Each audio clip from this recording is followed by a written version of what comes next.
زرمبش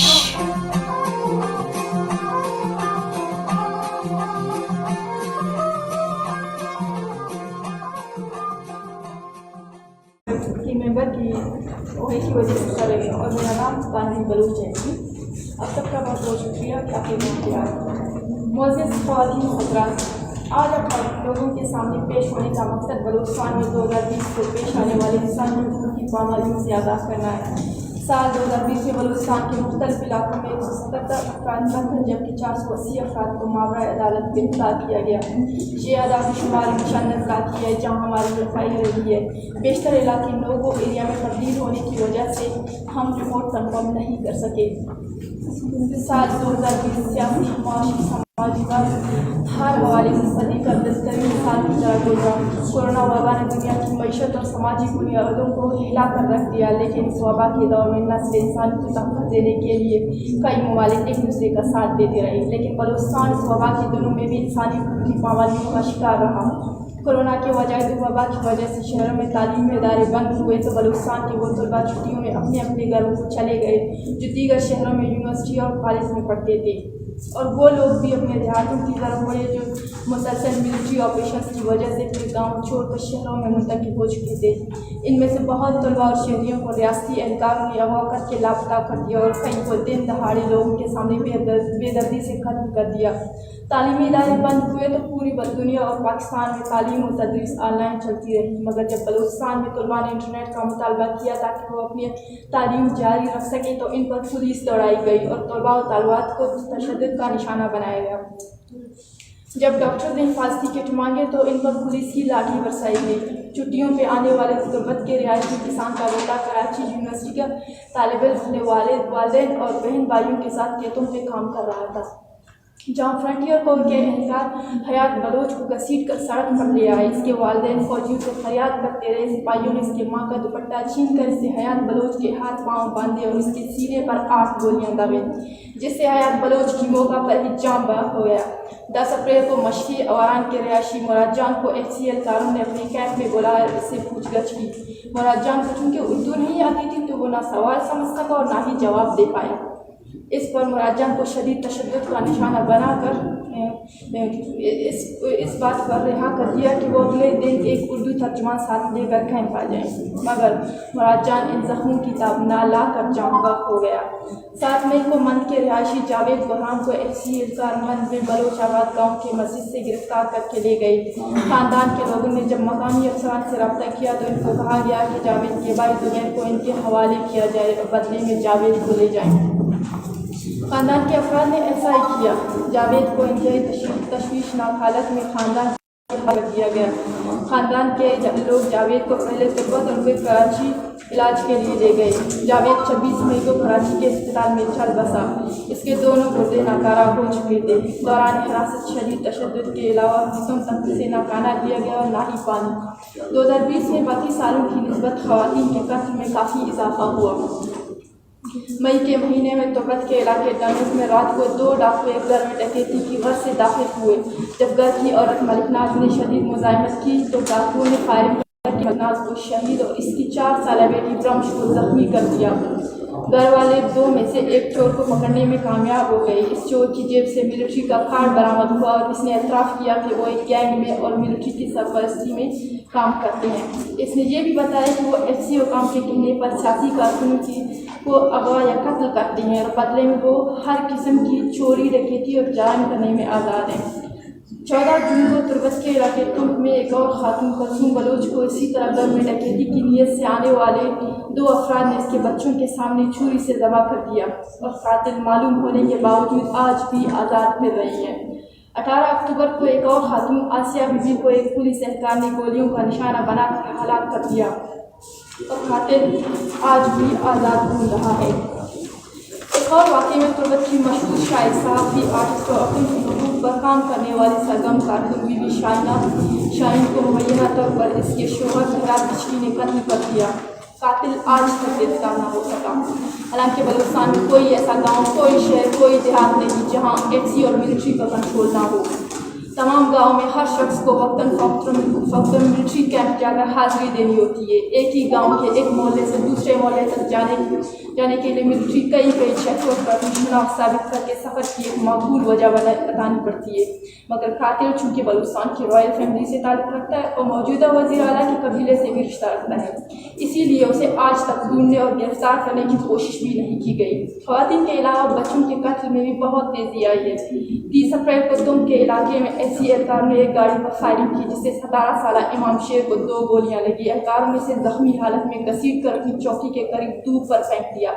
امام شام تک اسی طرح سڑک پر تڑپتا رہا، اس کے بعد زیادہ خون بہنے کی وجہ سے وہیں پہ جان بحق ہو گیا۔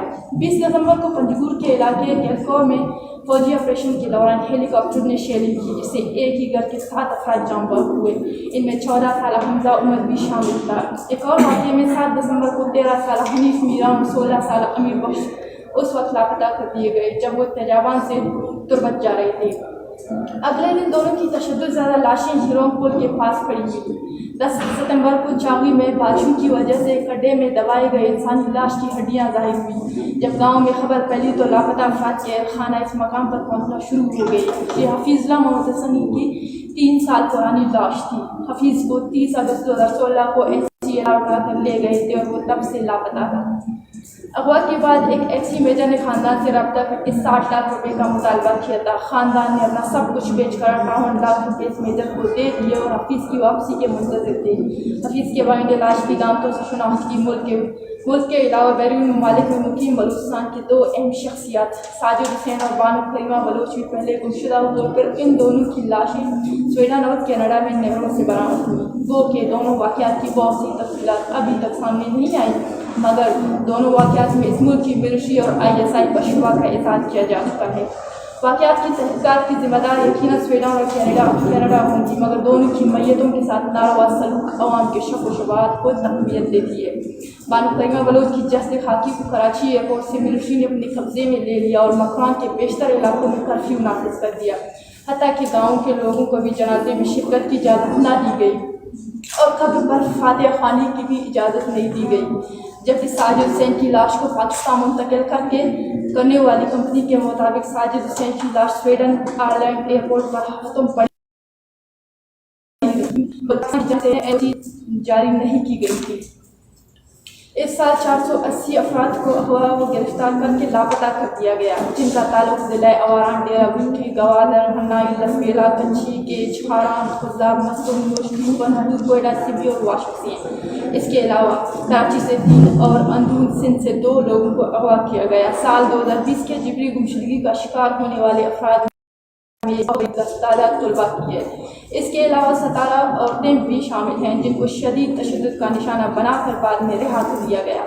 14 فروری کو کوئٹہ سے حسان کمرانی اور حزب اللہ کمرانی کو NCA کار اٹھا کر لے گئے، جن کا آج تک کسی کو علم نہیں کہ وہ کیسے ہیں، کہاں ہیں اور کس الزام میں گرفتار کیے گئے ہیں۔ خاندان نے پولیس میں FIR درج کرائی تو FIR نامعلوم افراد کے خلاف درج کر دی گئی، حالانکہ پولیس کو بتایا گیا تھا کہ اغوا کار کون ہیں۔ پولیس FIR کے علاوہ ان کی بہن بی بی حسیبہ نے ملکی عدالت، پارلیمان، عسکری قیادت، میڈیا سب سے رجوع کیا۔ ایمنسٹی انٹرنیشنل، اقوام متحدہ، یورپی یونین و امریکی اسٹیٹ ڈپارٹمنٹ کے پاس بھی کیس جمع کر کے ان سے استدعا کی، مگر تاحال ان کا کوئی پتہ نہیں۔ ان کے گھر والے نہ جی سکتے ہیں اور نہ ہی مر سکتے۔